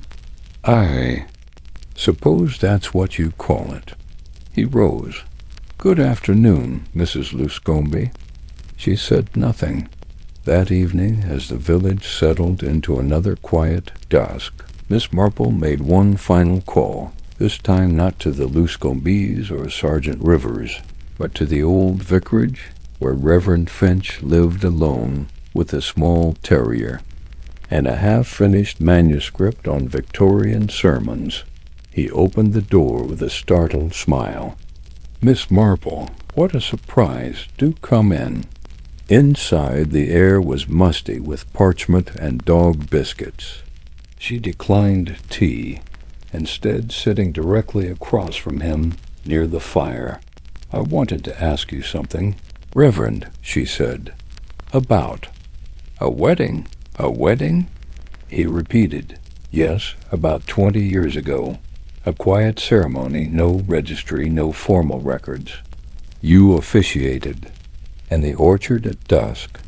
Reverend Finch went very still. I, Miss Marple, I'm not sure I recall. You recall perfectly, she said softly. You married Colonel Luscombe to a young housemaid. Beatrice's sister. The child that followed was quietly removed. And when the maid died in childbirth, it was erased entirely. Conveniently forgotten. The clergyman sighed. It was not my place to question. The colonel was a respected man. He insisted on discretion. But Beatrice didn't forget, Miss Marple said. She came back to make it known. Not to shame, but to restore what had been lost. A name, a history, a father. Finch bowed his head. It was wrong. Yes, Miss Marple said simply. And hiding it did far more harm than speaking it would have. She left him there, sitting in silence beside a fire that no longer offered warmth. As the final stars crept into the night sky, Miss Marple returned to her home. The truth, she knew, was now nearly complete, woven from small words, brief glances, forgotten letters, and one fatal cup of tea. All that remained now was the final test, the moment when tents would unravel and the murderer, unmasked not by science but by psychology, would give themselves away. And Miss Marple, as always, would be watching. Section 12. The final test the following morning dawned with the hush of anticipation hanging over Stonygates like a veil. The rain had ceased, but the sky retained its pewter sheen. Moisture clung to the hedgerows, and the wisteria hung limp with dew, their pale violet tendrils stirring faintly in the breeze. Miss Marple was already up. She had chosen her outfit with care, a soft blue cardigan over a pale cream blouse, her brooch in the shape of a forget-me-not flower pinned at the collar. Nothing in her appearance hinted at confrontation, yet her mind was quietly resolved. By 10 o'clock, she was seated in the cornered table at the Maplebrook tea room, where everything had begun. The tea room was nearly empty. Peter was in the back room. Lucy had not yet arrived. The air held the scent of cinnamon and damp paper. The bell over the door jingled, and in walked Marjorie Luscombe Dot. It was not chance. Miss Marple had sent her a brief, formal note that morning. "Would you care to join me for tea this morning? I believe we have one last matter to speak of quietly, if you please. Yours sincerely, J. Marple." Marjorie spotted her instantly and approached with clipped steps, removing her gloves as she sat. Her mouth was set in a hard line. "I came," she said, "though I don't know what more there is to say." "Oh, on the contrary," Miss Marple replied gently, "there's quite a bit. But it needn't take long. May I order you a cup?" "Of a Sam?" Marjorie shook her head. "I won't be long enough to need one." Miss Marple inclined her head, as though that were perfectly acceptable. "Very well. I'll get straight to it then. You see, Marjorie, I know." A pause. "Know what?" "Miss." Marple looked at her directly. "That you went to the orchard on the day of the fete. That you followed Beatrice Nash." Nash had returned to make that known, not to scandalize the Luscombes, but to offer Peter what he deserved to know. Her sudden death, though framed as an accident, had been born of someone's fear of that revelation, and now Miss Marple suspected. All that remained was a final arrangement of the pieces, fitting the smallest of clues into the most delicate of patterns. Her thoughts were interrupted by a knock at the front door.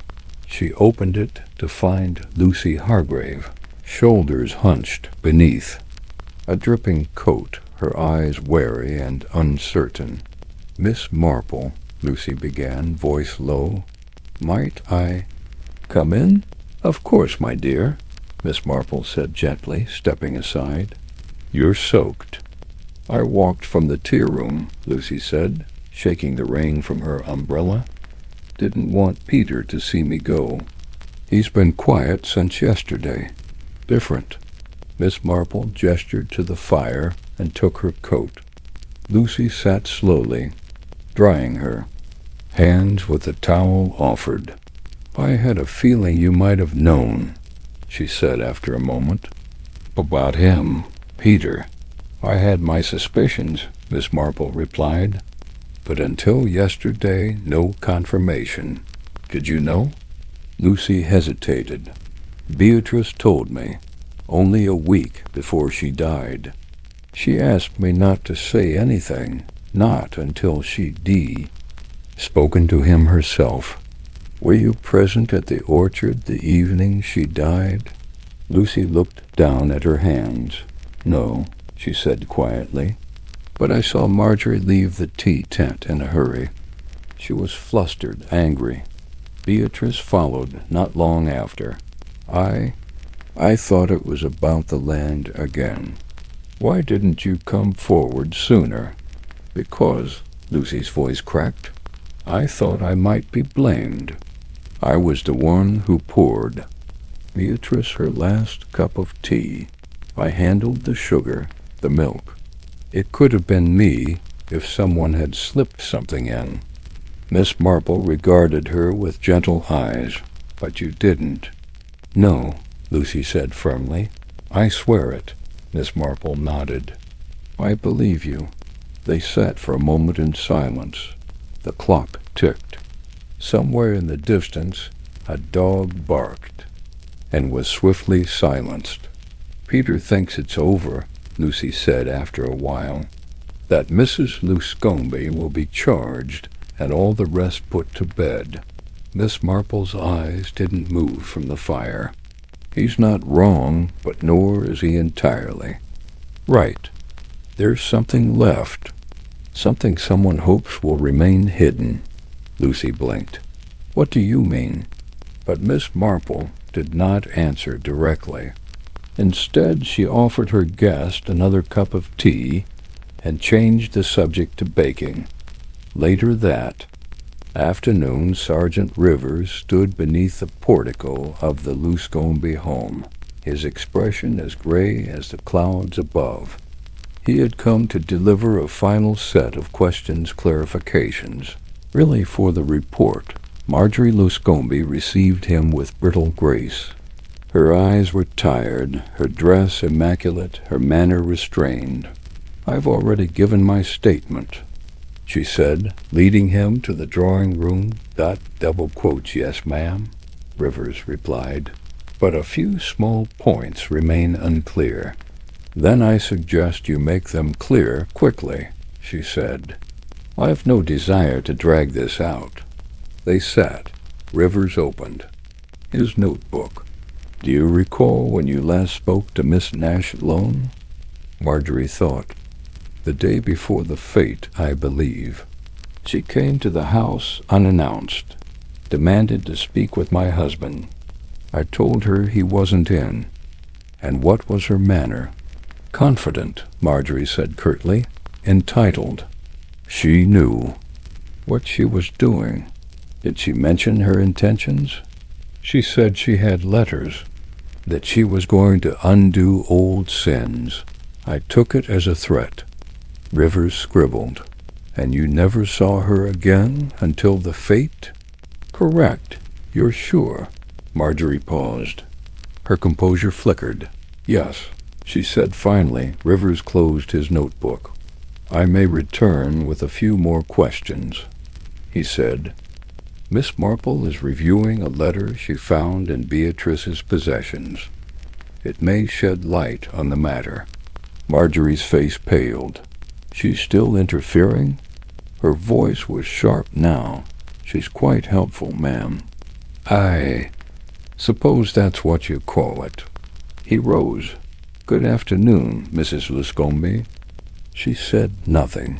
That evening, as the village settled into another quiet dusk, Miss Marple made one final call, this time not to the Luscombes or Sergeant Rivers, but to the old vicarage where Reverend Finch lived alone with a small terrier and a half-finished manuscript on Victorian sermons. He opened the door with a startled smile. "Miss Marple, what a surprise. Do come in." Inside, the air was musty with parchment and dog biscuits. She declined tea, instead sitting directly across from him near the fire. "I wanted to ask you something, Reverend," she said. "About a wedding." "A wedding?" he repeated. "Yes, about 20 years ago. A quiet ceremony, no registry, no formal records. You officiated in the orchard at dusk." Reverend Finch went very still. Miss Marple, I'm not sure I recall." "You recall perfectly," she said softly. "You married Colonel Luscombe to a young housemaid, Beatrice's sister. The child that followed was quietly removed, and when the maid died in childbirth, it was erased entirely, conveniently forgotten." The clergyman sighed. "It was not my place to question. The colonel was a respected man. He insisted on discretion. But Beatrice didn't forget," Miss Marple said. "She came back to make it known, not to shame, but to restore what had been lost. A name, a history, a father." Finch bowed his head. "It was wrong." "Yes," Miss Marple said simply. "And hiding it did far more harm than speaking it would have." She left him there, sitting in silence beside a fire that no longer offered warmth. As the final stars crept into the night sky, Miss Marple returned to her home. The truth, she knew, was now nearly complete, woven from small words, brief glances, forgotten letters, and one fatal cup of tea. All that remained now was the final test, the moment when pretense would unravel and the murderer, unmasked not by science but by psychology, would give themselves away. And Miss Marple, as always, would be watching. Section 12. The final test, the following morning, dawned with the hush of anticipation hanging over stony gates like a veil.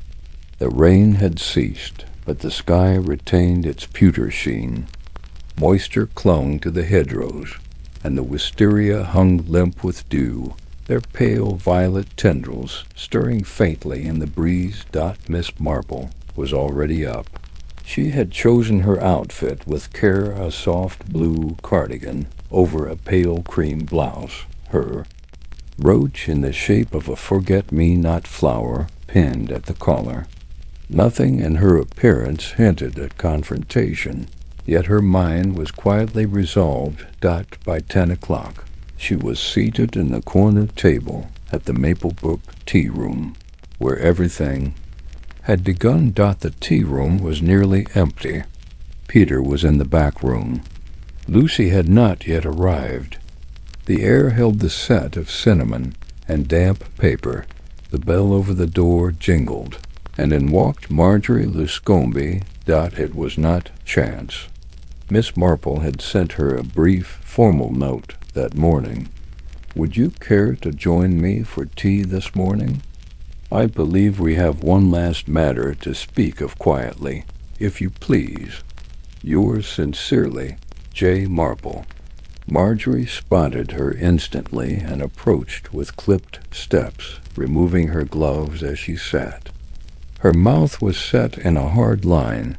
"I came," she said, "though I don't know what more there is to say." "Oh, on the contrary," Miss Marple replied gently, "there's quite a bit, but it needn't take long. May I order you a cup of a sail?" Marjorie shook her head. "I won't be long enough to need one." Miss Marple inclined her head as though that were perfectly acceptable. "Very well, I'll get straight to it then. You see, Marjorie, I know." A pause. "Know what?" "Miss." Marple looked at her directly. "That you went to the orchard on the day of the fete. That you followed Beatrice Nash after she left the tea tent. That you confronted her angrily. And that, when she made it clear she would speak the truth about Peter, about the past, you made a decision, one that cannot be undone." Marjorie's expression didn't change, but her hand tightened slightly on the tablecloth. "You're accusing me of murder." "No," said Miss Marple softly. "Not yet.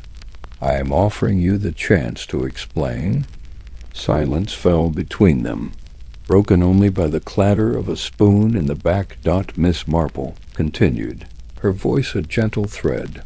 "I've spoken with Reverend Finch. I've read the letter Beatrice left. I know that Colonel Luscombe married your maid, and that the child, the one whose existence you and your husband denied for decades, grew up here in this very village, under your nose. Kind, hard-working, utterly unaware of his parentage." She paused. "You didn't fear Beatrice because of land disputes. That was a convenient decoy. You feared the past. You feared the scandal, the inheritance, the shattering of your carefully composed life." Still, Marjorie said nothing. Her eyes were glassy. "You believed Beatrice would expose everything, and so you slipped something into her cup, perhaps a powder, borrowed from your own medicine cabinet. Something to slow her heart. Just enough. After all, she already had a known condition. The inquest would see it as natural." "No proof," Marjorie murmured. "That's true," said Miss Marple. "But I don't rely on fingerprints. I rely on behavior." She leaned in slightly, her tone still mild. "Tell me, Marjorie, why did you insist on removing the teacups yourself that afternoon, rather than letting Lucy or Peter do it? And why did you send Peter to fetch a broom while you gathered the cups?" Marjorie's lips parted, but she said nothing. "You needed control of what she drank. Just for a moment, and you took it. Speculation. "Ah, yes," said Miss Marple, still smiling faintly. "But here's the thing about speculation. It leads one to make quiet inquiries. For instance, I wondered if anyone had seen you near Beatrice's cup after she stepped away. And wouldn't you know it, a child named Annie, the blacksmith's daughter, recalls seeing you reach for the cup, swish something in, and then walk away before Peter returned." Marjorie's mouth opened again, but Miss Marple raised a finger. "I didn't mention that to the police yet. I thought it better we speak first, between women. You understand how the world treats women with secrets. And I understand, truly I do, how fear can twist into action. But you must realize you did not just stop a revelation. You ended a life." Marjorie's face had grown pale, drawn. "You can't prove it in court," she said at last, voice thin. "Perhaps not," Miss Marple replied, "but I don't think you'll face court." Marjorie blinked. What do you mean?" Miss Marple's eyes softened, but not with pity. "I believe your husband knew, not of the murder, but of Peter, and I believe the burden of silence weighed on you both. You made a choice to keep your world from shattering. But the world has changed, Marjorie. People forgive more than you think." Marjorie's hands trembled. "Now? Did Peter, does he know?" Miss Marple's voice lowered. "Not yet, but I think he suspects, and he deserves to know the truth, not just about the past, but about the cost of hiding it." Marjorie looked away, her voice little more than a whisper. "I never meant to kill her. I just wanted her to faint, to miss the fate, to go away again." Miss Marple nodded. "Intent is a slippery thing, but consequences, they tend to linger." They sat in silence. Then at last Marjorie stood. She looked 10 years older than when she had entered. "I'll speak with Sergeant Rivers," she said, "and with Peter." Miss Marple gave a slight nod. "You'll do what's right. You always had the choice." Marjorie turned and walked out, her figure stiff but upright, vanishing into the drizzle beyond the window dot. Miss Marple stirred her tea, finally taking a sip. It had grown cold. That evening the village breathed easier. Word would circulate that Marjorie Luscombe had confessed not to murder, perhaps, but to something near enough. That Beatrice Nash had died for truth, and that the past, finally, had been laid bare. Miss Marple sat at her writing desk, pen poised above a letter to her nephew Raymond. In careful, even script, she began, "My dear Raymond, Stonygates has seen more excitement than is good for it lately. But as ever, it ends not with a bang, but with a whisper. I've always said that the deepest crimes are not of blood, but of silence." She smiled faintly and continued writing as the wisteria stirred. Once more against a glass. Section 13. The weight of truth. Morning after Marjorie Luscombe's discreet confession dawned cold and damp, a pale mist lingering over the fields like the breath of some long-forgotten sorrow. Stonygates wore the silence of a village on the cusp of reckoning quiet, but not at rest. Inside the Luscombe residence, once the stateliest home on the green, the drawing-room's hearth burned low. The firewood cracked occasionally, filling the still air with the faint scent of cedar and ash. The heavy velvet curtains had been drawn aside, allowing the warm daylight to spill over the worn carpet and polished brass. Peter Griggs stood rigid near the fireplace, one hand resting on the mantel as though for balance. Across from him, Marjorie Luscombe sat straight-backed in an armchair, her gloved hands clasped tightly in her lap. Sergeant Rivers stood nearby, silent and still, observing the exchange like a weary magistrate in an informal tribunal. Marjorie's face was drawn, her pallor striking against the emerald green of her dress. "I wanted to tell you myself," she said finally, her voice papery and brittle. "I owed you at least that." Peter didn't respond at first. His jaw clenched, his eyes distant. Then, with effort, he asked, "You're saying I'm the son of your husband and a servant girl?" Marjorie swallowed. "Her name was Ellen. She worked here the year before you were born. I didn't know at first. He married her in secret. I found out only after she died in childbirth. Beatrice, she insisted you be sent away. I allowed it. No one else ever knew." Peter's voice cracked. "You allowed it." "I thought I was protecting us all," she whispered.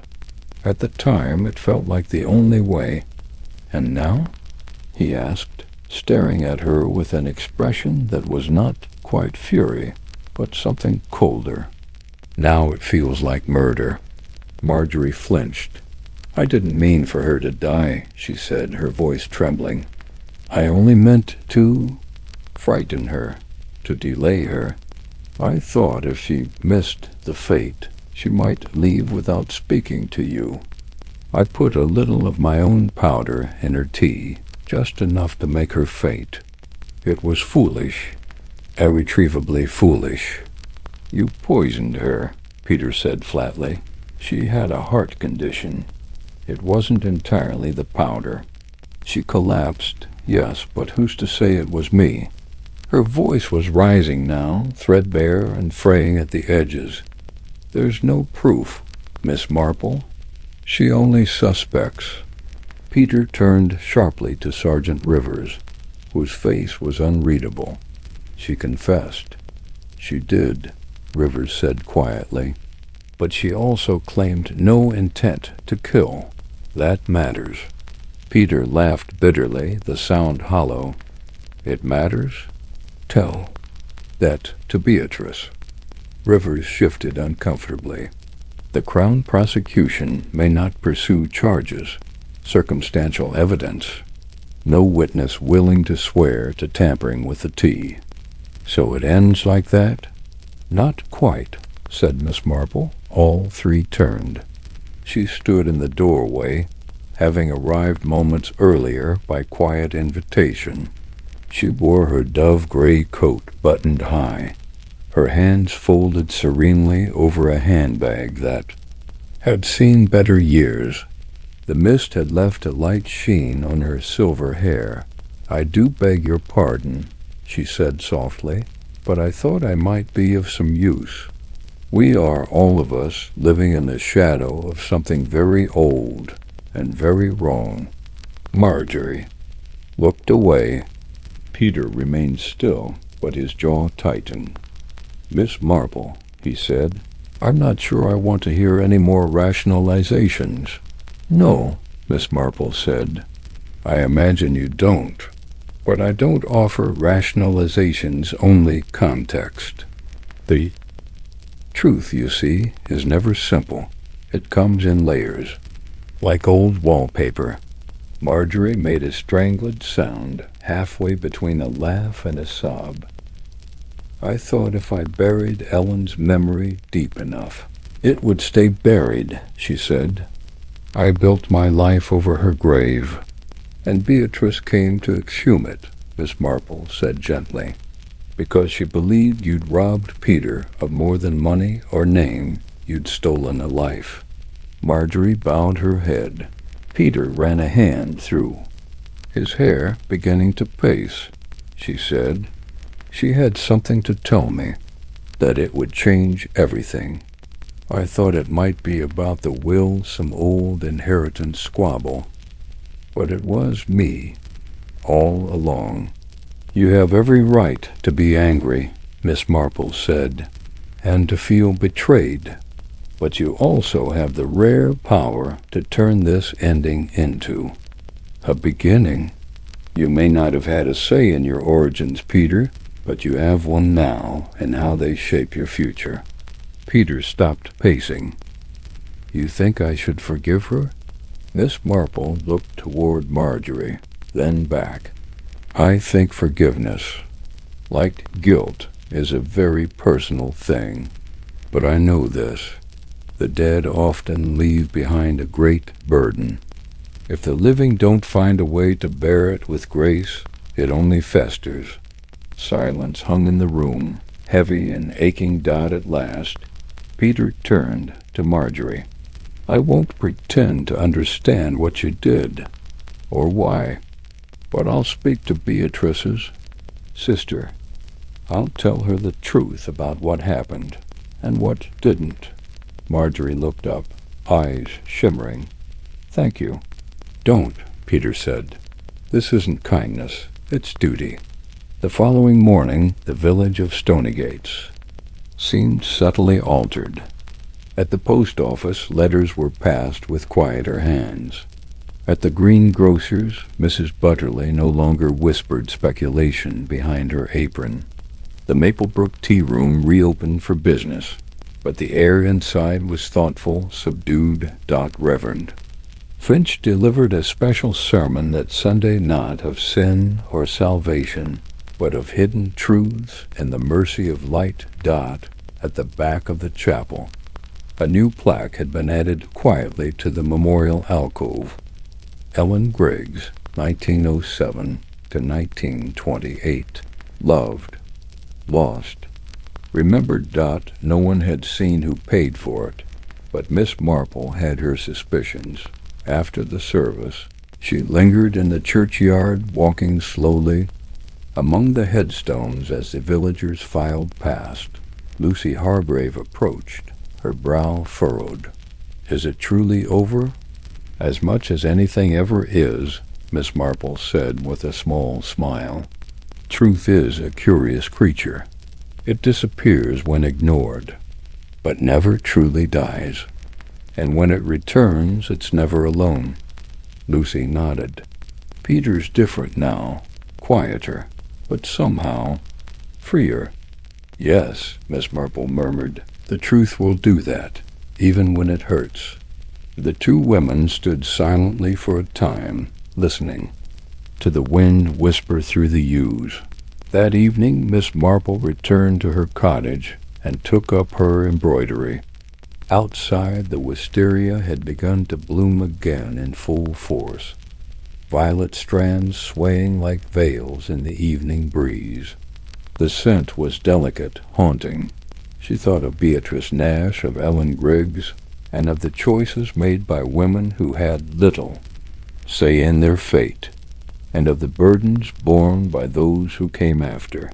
She threaded her needle slowly, deliberately, and stitched a single pale blossom into the cloth. Then, rising, she crossed to her desk and began a letter to her nephew, Raymond. My dear Raymond, you mustn't worry. I am perfectly well. Though Stonygates has endured a bit of late spring drama, I dare say the air is all the better for it. Now, it remains my conviction that the deepest crimes are rarely born of malice, but of fear of loss, of shame, of being known too well.